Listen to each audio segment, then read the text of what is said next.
Welcome, everyone. I'm Daniel Mueller, Director of Solid Leaders, and today we'll be talking about execution, and specifically executive execution, and specifically a competency inside of executive execution, innovating. And we have a very exciting guest with us today. Christy Toms. And Christy, say hello. Hello, everybody. Christy, would you just give a little bit of background, please? Sure.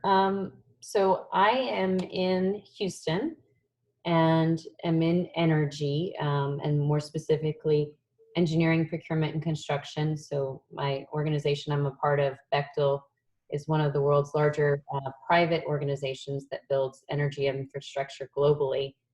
They have some other business lines as well, but I'm in their oil, gas, and chemicals division, where I'm responsible for leading innovation and Six Sigma implementation of that innovation. And in my past life, I did the same thing for another large organization over the course of the last 10 years, and have had some interesting roles in that pathway to innovation, but it's certainly my passion, and I love connecting cross-functional teams, working with our vendors and customers, and bringing together really high-performing groups to think of new ideas, whether it be markets, products or services, and strategies of how we go to market. I just got off a call doing something similar along those lines, and that's what fuels me. So glad to be here with you all. Good. Well, thank you for joining us. I appreciate it. This is our, I don't know if you can, hold on one second. I have to slideshow. You should be able to see this. So this is the ebook, Executive Execution. You'll see here we have 10 chapters. There'll be 10 webinars. This is number 2. We did an introduction last time. Today we're talking about creating innovation. The reading for this time was to read this section called Creating Innovation. I'm going to flip to it right here. Hopefully I'm not making you dizzy. So there's our competency model, 50 competencies, 5 categories of competency. We talked last time, core character being the most important of the 5 categories and the least measured of the 5 categories of what it takes to be an executive. Execution, we talked about last time, was the most obvious of the categories of competency. And these are the ones that really get you to where you are as an executive. Now, what keeps you as an executive oftentimes are these: relationship management and leadership. And core character, it doesn't necessarily get you there. It doesn't necessarily keep you there. Core character is I think, the most important thing that you can do as a human being, is to work on your core character, to grow your core character, to be a good human being. And these are what I believe are the top 10 traits or characteristics or competencies of an executive when it comes to core character. And these are the top 10 in execution. So let's look at this in, I'm going to stop sharing for a second. I'm going to share my desktop, and I'm going to open up the PowerPoint for today, and I'm going to play this slideshow from the start. Okay, so talked about the competency model.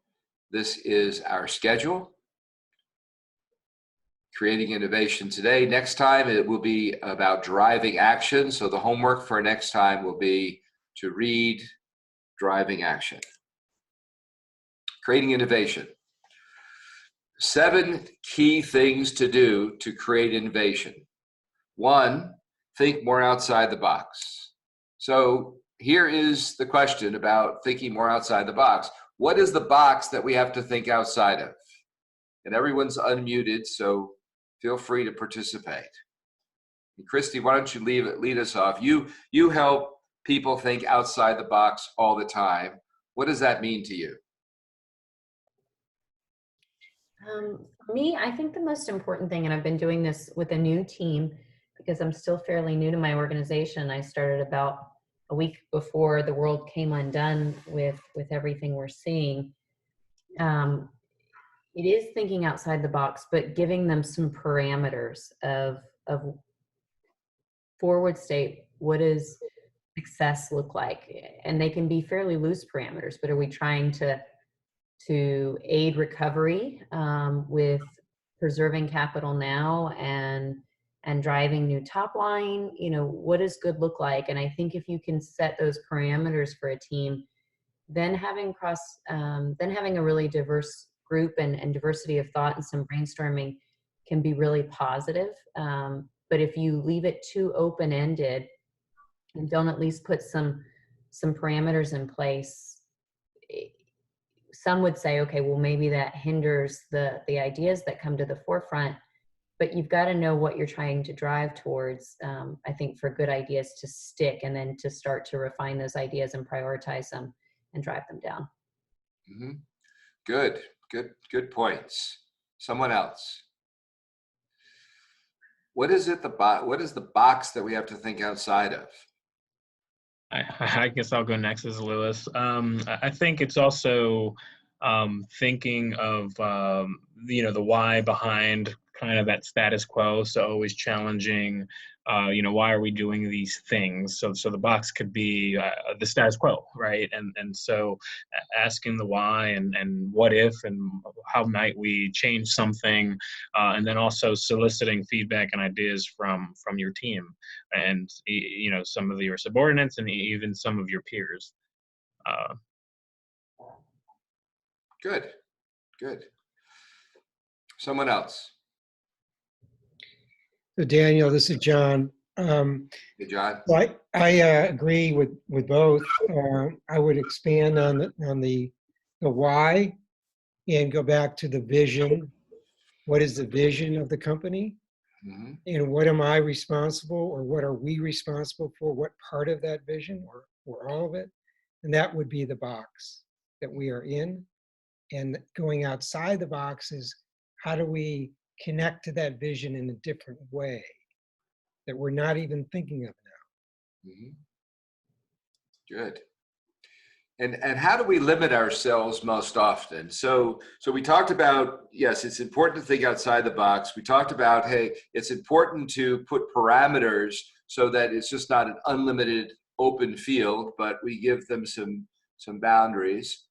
How do we limit ourselves most often when we're trying to think outside the box?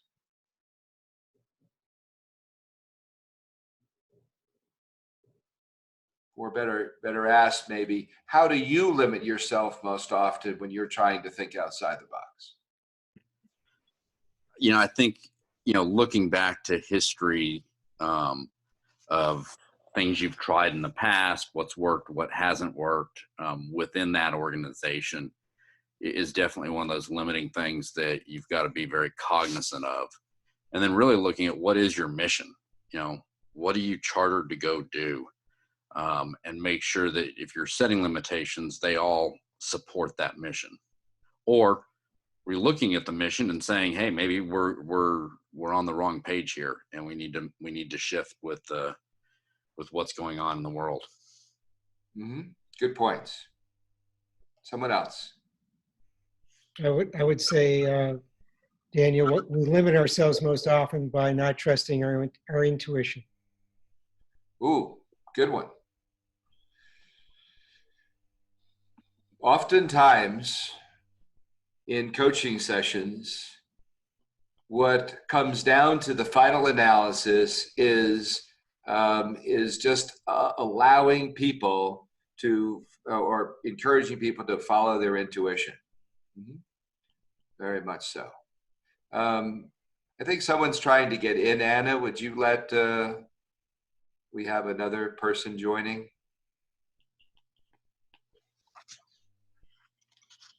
Okay.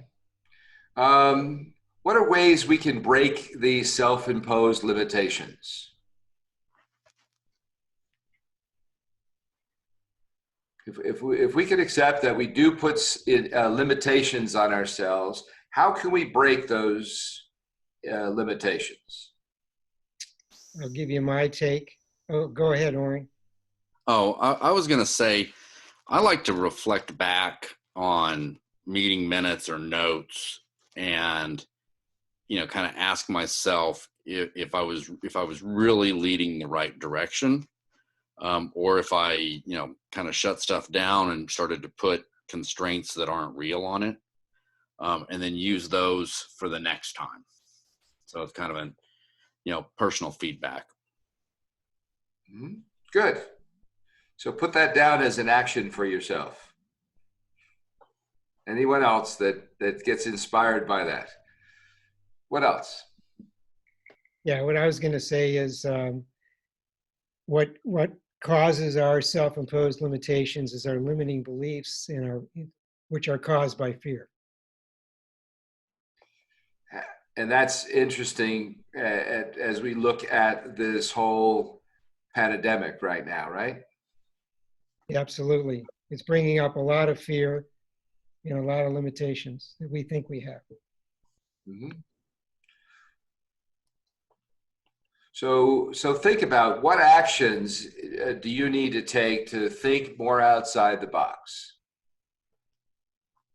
Right now, if you were your coach and you were sitting across from yourself coaching you, what would you tell yourself?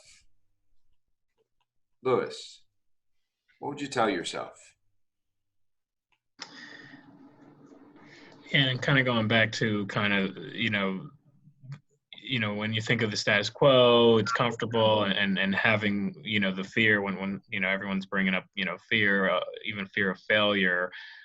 Sometimes that status quo can be comfortable, and you're like, okay, sure, we're still successful, but just realizing that those innovative ideas and that thought, those new thoughts,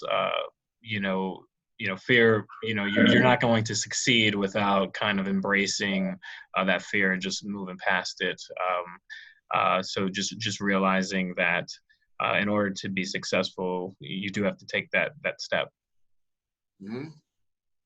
And even though we're afraid, we can still take those steps, right? Yep, correct. So what are you afraid of right now? This is a rhetorical question. What are you afraid of right now? And what can you do? What actions can you take to push against that right now? What are you afraid of right now? And what actions can you do to push against that right now? And Michael Price, I'm glad you're here. Welcome. You now can talk. I just unmuted you. And Susan, you are here too. Susan, what do you think? We haven't heard from you yet. If you were coaching yourself, what would you tell yourself?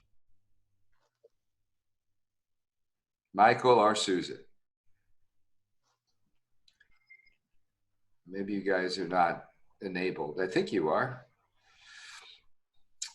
Christy, what if you're coaching yourself right now, and you're pushing against fear, what would you be telling yourself? I am doing that right now. I mentioned I'm like 3 weeks into my organization. I was working on my 90-day plan to give my boss next Monday, and it's taking some pretty radical shifts. And still being fairly new to the organization, it's causing me to say, are these things he's going to buy into, especially as we're expecting some significant reductions within our department. And And so trying to put that plan together and follow my intuition. My intuition's saying go this way. So from this, I'm getting, I need to listen to it more and just make sure that that plan's robust, because I think when I have confidence that I'm going to have the support to go execute, I'll be able to be a lot more focused. Good. Excellent. Someone else. So this is Orrin. Hey, I'd Orrin. add one of the things that whenever I'm a little uneasy about stuff or something, there's a conflict that I'm not happy with, I really ask myself, how does it affect my health, my family, or my finances? Mhm. And I think if you look at that and apply it also to your organization, the health of your organization, the team and how it is, and then financially where you're going, I think it's also very applicable in that situation. Good point. Okay, so second set of questions about discovering more possibilities. How can you do this? Where do possibilities come from, and how do you unearth them? So we have some suggestions here. Realize that more possibilities always exist, and don't establish preset limits. Open your mind to the idea that the limits you and your team accept as real may be in fact imagined. 3, research areas where possibilities may exist. 4, and take action. And in this state of the world right now, taking action is important. Fear can make us frozen in our tracks, right? But we have to take action. What's some other examples? Christy gave a great one of taking action right now. What are some examples that you can give regarding taking action right now? One thing that comes to mind is just, how do you manage action items in your team and using a metric in order to track how successful you are in closing? Good. What else? What's another action? Actually, the action would be assigning actions to people that are going to help them grow. So a lot of Good. you may have junior team members that they're a little hesitant, and encouraging them to put themselves out there or research something new, or it just. Mm-hmm. Do you agree or disagree with this statement that there's always more possibilities that exist than we initially see? Agree or disagree? Agree. Always agree. So why do you think we tend to lock down on solutions so quickly? Too quickly most of the time. Past experiences. Good. What else? Why else? Tight deadlines. Good. Why else?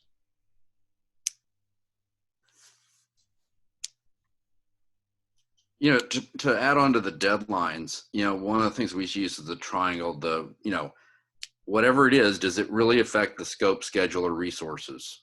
And which one's truly the most flexible in the organization? Mm-hmm. I've seen way too many times where we sat there and said that schedule was absolutely it, and it had to be the most important thing. And then we skimped on the others and couldn't produce it. Mm-hmm. So how do you discover more possibilities? Ask for input.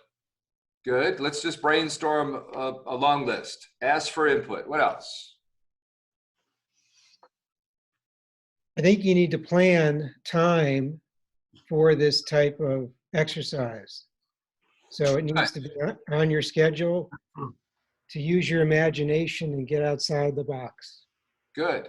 So put time on the schedule to actually do some of this work. Good. What else? We've been looking at all of our competitors to see how they're reacting and seeing if we see something worth mimicking. Good. So looking at competitors and see if there's something worth mimicking. Michael, glad you're here and glad to hear from you. Yeah, I've got 6 different microphones, I guess. I had no idea. And so I chose one that finally works. All right, good, good. Yeah, this is definitely team coaching, so a lot of interaction. Go ahead, someone else. I'd look at other industries as well and see if there's cross learnings that might apply, or that you might be able to drive things in new directions than even just looking at your own space. Good. Good. All great ideas. Anyone else? Okay. Great ideas.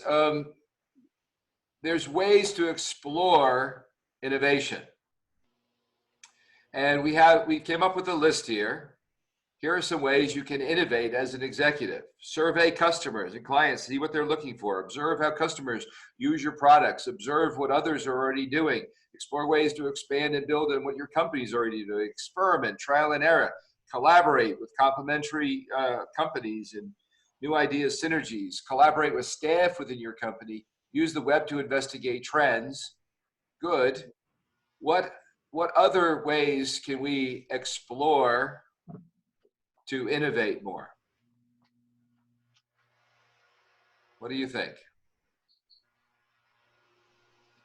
I can give you an idea that, I mean, I think it complements on your list you have here, but in this new norm of while we're working remotely, I think using technology and tools at our disposal to do a lot of these practices, right? So I think a lot of companies have had that are larger crowdsourced tools to either crowdsource from within their own organizations or outside. I think we're seeing a lot more use of whiteboarding tools and ways to gather ideas and break down teams into smaller groups and go ideate and refine ideas. So there's lots of ways to use technology in new ways that we haven't historically. That's right. Excellent point. And those that can do it are going to be much more successful right now. Good. Next section, paradigms. What is a paradigm? It's a way for consultants to charge more. Hey, that is exactly right.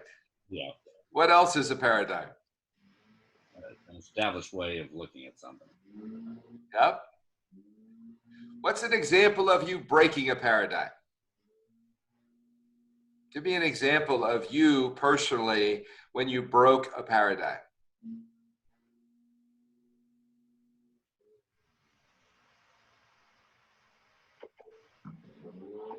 I'll tell you mine.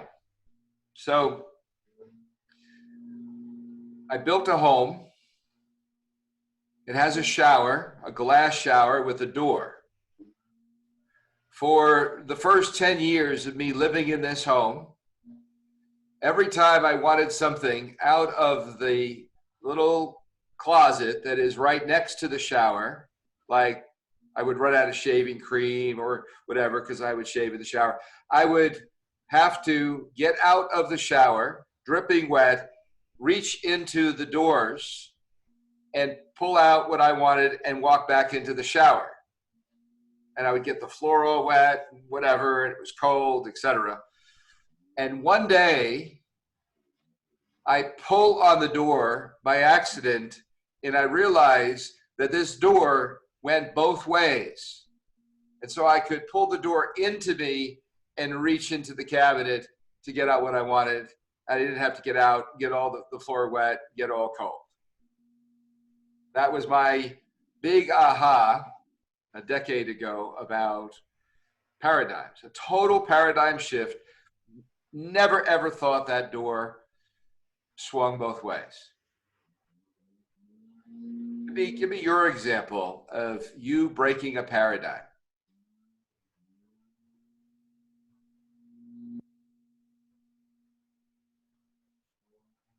I'll give you one for me. When I realized, when I had the aha moment that what I felt when I was reacting to someone else and what they've done has nothing to do with what that person did. It had everything to do with being unconscious of why I felt the way I felt. Does that make sense? Yeah, totally. That's a great one. Very good. Someone else. Give me an example of you breaking a paradigm.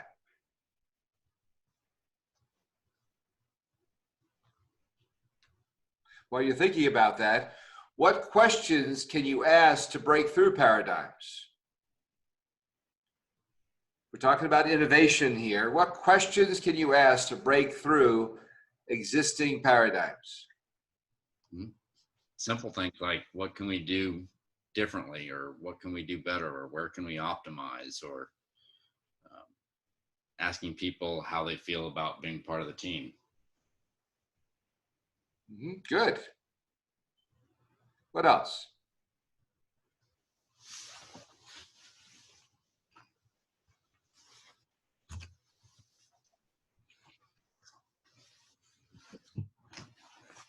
Someone else.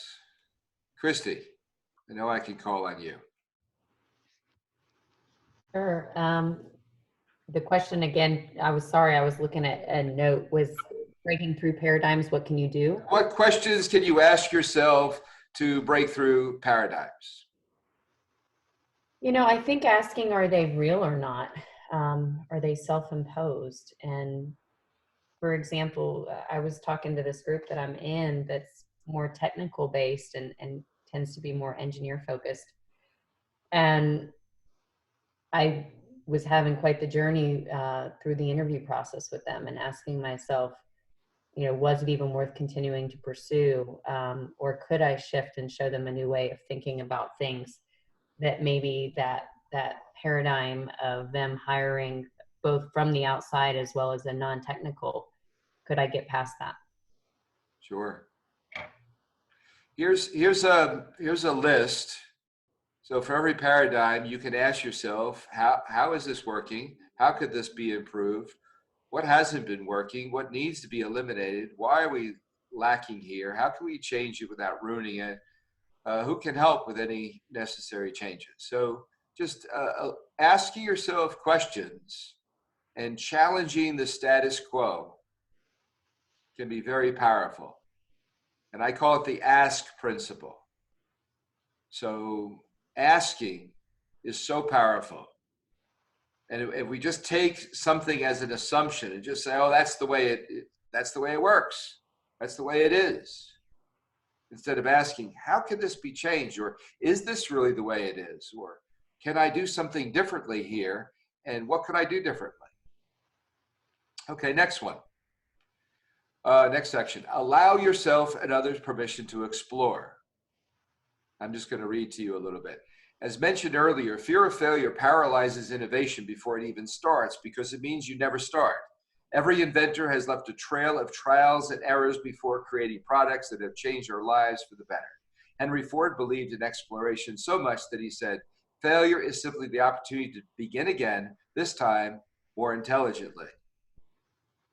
There's a famous example that everyone talks about, Edison. How many times did he fail in inventing the light bulb? Does anyone know?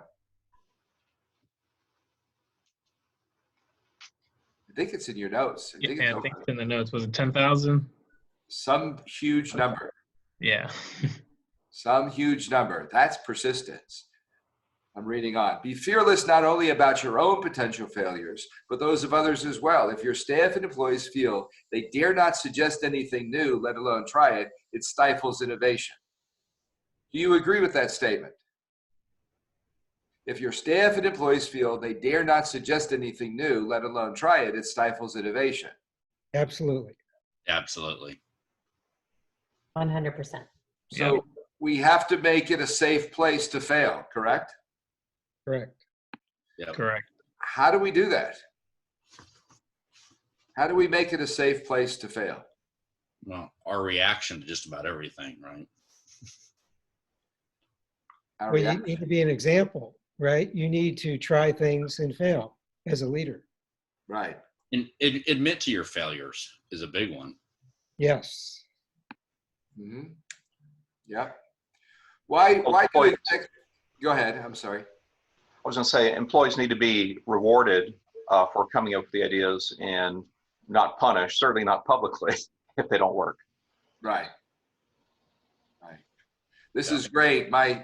Anna, who's my project manager, is on this call. She's listening to all this. Anna, you can hold me accountable for you guys coming up with solutions on the staff and trying things out and failing, and we'll experiment and we will fail. And my job is not to overreact to the failure, right? Exactly, yes. That's good, right? Yes, that's very good. Well, Be accountable. Yep. Yes, we do. yeah, it's very much like most of us are probably parents. It's, be lavish in your praise and restrained in your punishment, right? Mhm. Why do executives fear failure?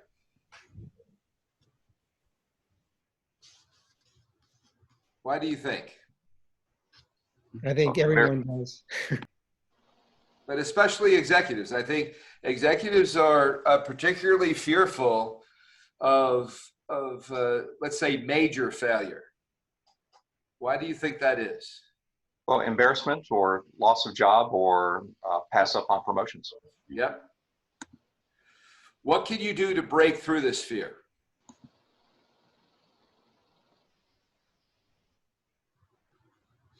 Ask yourself if it's real. Yeah, number one, ask yourself if it's real. What else? Set an intention that you're going to move through it. Good. Set an intention. You're going to move through it. What else?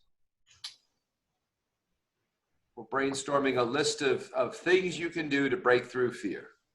Yeah, just telling yourself and understanding that you've planned accordingly, you've outweighed a lot of your risk, and that way you realize some of the things you're thinking of are not real.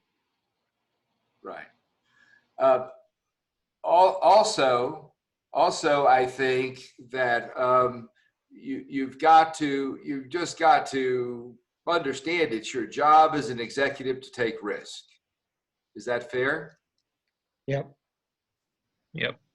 I would also say, Daniel, that if you can change your perspective, the fear will go away. So the perspective without fear is understanding that you might fail, but the failure is going to get you much closer to what you want.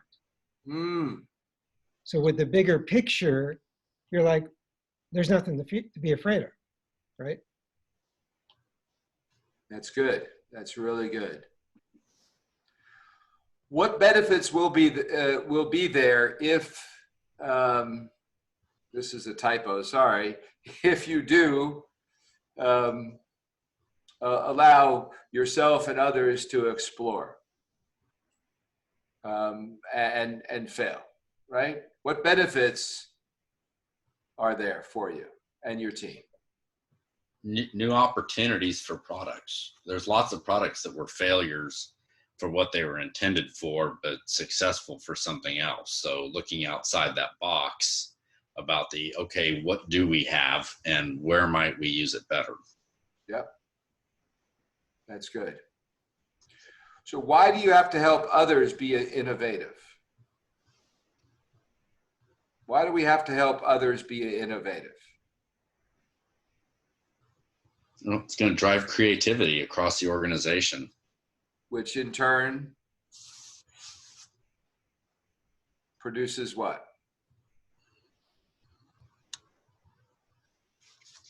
New solutions. Yep. Breaks down fears. Yep. I think it also helps get engagement. Yep. Better engagement, sure. Momentum.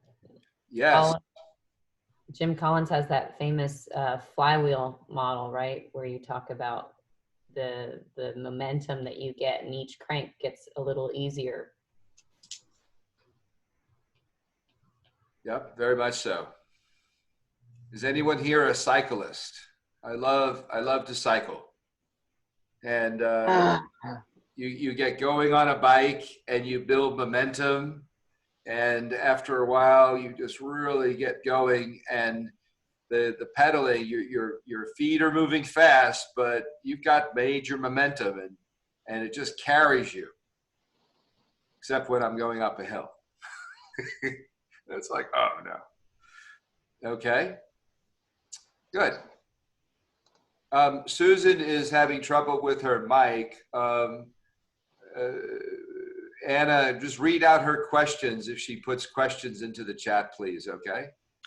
Yes. Thank you. All right, tapping into existing creativity or drawing it out from others. How can you tap into your existing creativity, your own existing creativity? How do you draw it out from yourself, first of all? I think we have to understand how to draw it out from ourselves before we can draw it out from others. So how do you draw it out from yourself?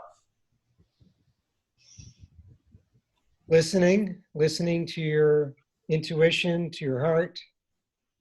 We talked about that earlier. However you do that. Everybody's a little unique. Yep. We talked about that earlier, that following your intuition. As executives, I think it's critical that you follow your gut and you learn to follow your gut. There's just so much coming at you so quickly, so much of the time, that you just don't have time to have empirical data on everything. So you just have to learn how to follow your intuition, and your intuition will guide you.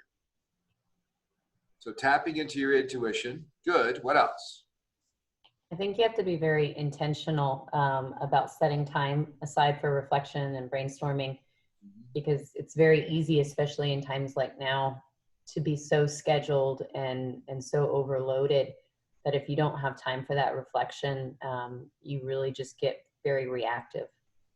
And I think that's a profound point, that as I look at this competency, creating innovation, I think that creativity doesn't happen in 5 minutes in between 2 conference calls. I think that we have to block some time with ourselves and block some time with our team in order to innovate. Is that fair? Totally agree. And I'd like to ask you, Daniel, what is your best practice as a coach for how much time per week for that activity? Well, cobbler has no shoes. So I would say for me, I am guilty of a lack of innovation. I'm guilty of not putting enough time into creating innovation. And I tend to be in that heavily scheduled 8 to 10 hours a day, 5 days a week. I've got an appointment on my calendar, working with a client. And so my best times are when I get on a plane, because I have this uninterrupted time. The phone is not ringing. I can't be coaching anyone. And so when I'm traveling, that's a real time for innovation. Also, I do spend a half an hour every morning in a quiet time where I do reflection and I do contemplation. I just think about things. So during the day is just not a good time for me, but first thing in the morning is, and then last thing at night, I also spend a little bit of time in reflection. And personally, I journal. So it helps me to be journaling. And I have an iPad with, I use Nebo, which is a writing app. It translates my chicken scratch into nice, beautifully typed text. And so I have a journal where every single day I'm writing multiple entries into it, and that really helps me. But others are probably better at carving out time during the day than I am. So, Christy, what about you? This is your job, right? It is. I put it on the schedule, and I make it time that I really make it difficult to deviate from. So I reserve the time on my schedule. It's blocked for others to see. And if I'm going to cancel that time, I really make a point to move it somewhere and not just cancel it altogether.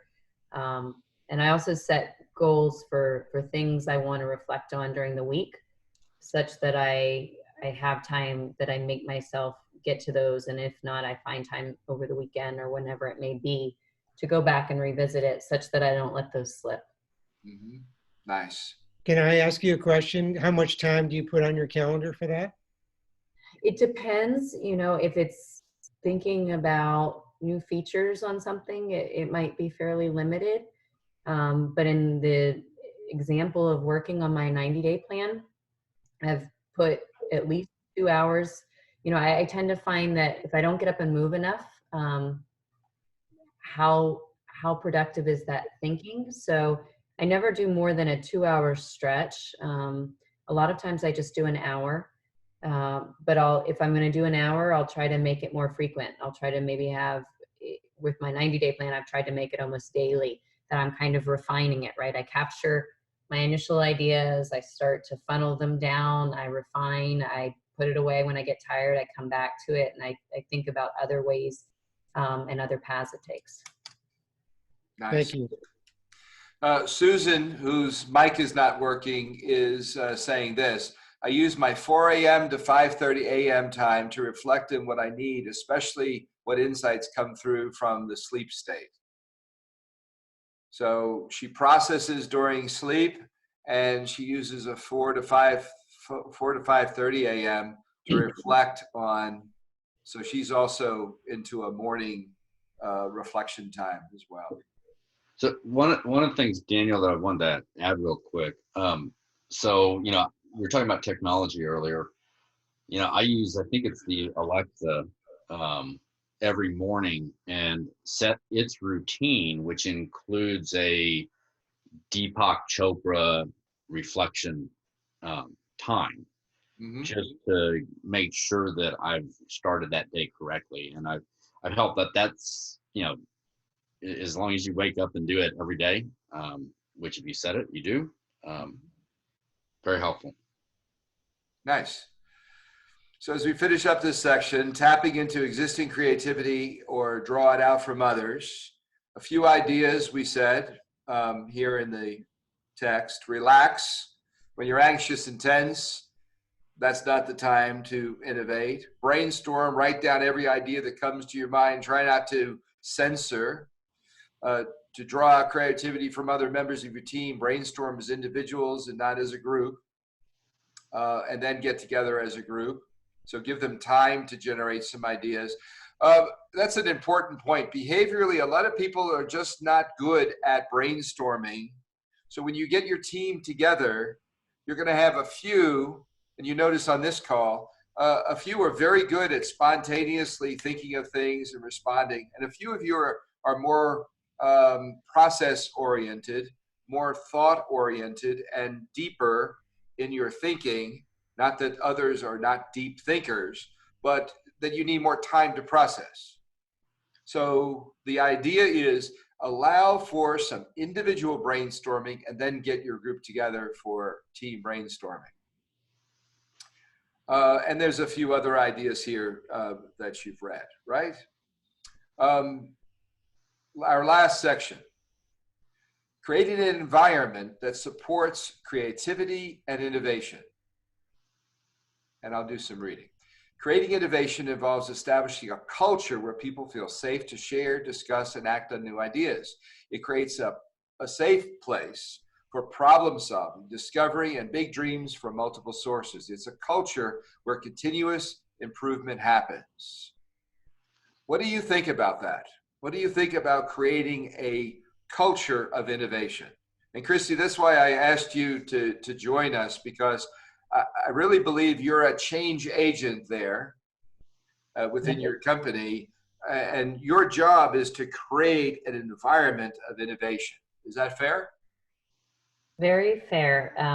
In fact, it drives me nuts when somebody says, oh, we'll just put in a pool table and some beanbag chairs and innovation's going to happen, right? And there have been lots of points made on this call by folks about the way you respond to innovation, the way you incentivize it, your openness, and making it a safe place for people to fail. I think all of those are critical in what we've been talking about here and driving that culture. Similarly, I think organizations right now, given the hurdles they face, a lot of times the tendency, right, is to preserve capital and to try to to monitor and control debt. And I think a lot of times innovation, even if companies have taken kind of forward steps in the last few years, particularly as digital has been such a focus for so many organizations and industries, I think there's a lot of natural tendency to look at what's discretionary right now. And you see innovation teams tend to always say that their runway can be short unless their organization really has a culture of innovation. So I think it's really important that organizations kind of balance the dual horizon of, yes, we need to do things to be robust and prudent today, but how are we thinking about the future and making sure that we're not sending culturally the wrong message that this is just when times are good and we don't have room for it when it's not. Beautiful. So it leads to this question: why is failure a sign of innovation? Why is failure a healthy sign of innovation? If you're failing, if you're having some failures, why is that often a healthy sign of innovation? Means you're getting outside the box. That's right. Why is failure necessary? To grow. Yep. What can you do to create a culture of innovation within your personal sphere of influence? That's a rhetorical question. I'd like everyone to just take some notes, take some action. Here's some homework. What can you do to create a culture of innovation in your sphere of influence? So don't look too broad because you'll just get overwhelmed. Look at your sphere of influence. And Susan says, what? Susan creates a culture of innovation. She says it's an opportunity for growth. Failure builds strength. Yes, absolutely. What do you do to hinder innovation? That's the next question to answer. So what am I doing to create a culture of innovation in my sphere of influence? And then what am I doing to hinder innovation in my sphere of influence? I'd say, talking about failures too much and not just going on to the positive. So developing this strength, this process of innovation requires you to take certain risks, right? And my experience is the best executives have a healthy risk profile. The best executives are willing to take calculated risks. So there's a continuum of risk. It's not extreme risk taking, but it's certainly not non-risk taking. And non-risk taking often is a limiting factor in being a top executive. So you've got to take risk if you're going to be a top executive. Susan says, be a risk taker and learn from it. If a decision fails, make another one. Yes, so get up, dust yourself off, and get back in the game, right? And the last paragraph, as you develop this strength, you can increase how frequently you and your team take calculated risks, resulting in greater success. This virtuous cycle provides positive reinforcement for a culture of creativity and innovation. This is a never-ending process of continuous improvement, and it all starts by taking risks and thinking outside the box. Okay, well, good participation, everyone. I'm very pleased with how this class went. Just getting back to our course outline for, let's see, how do I get, well, I can't get back to my course outline. So I won't. There it is. Let me share the screen with you. Here it is. Okay, can you all see this? So next time, E2, driving action. So read driving action and we'll have a great discussion. I'll also have a guest join us that is very well known and famous for driving action. Until next time, everyone keep safe, keep healthy, and just protect your families. Thank you. Bye. Thank you. Take care. Thank you all very much. Thank Thank you. you all. Enjoyed participating. Okay, good work, everyone. Bye. Bye.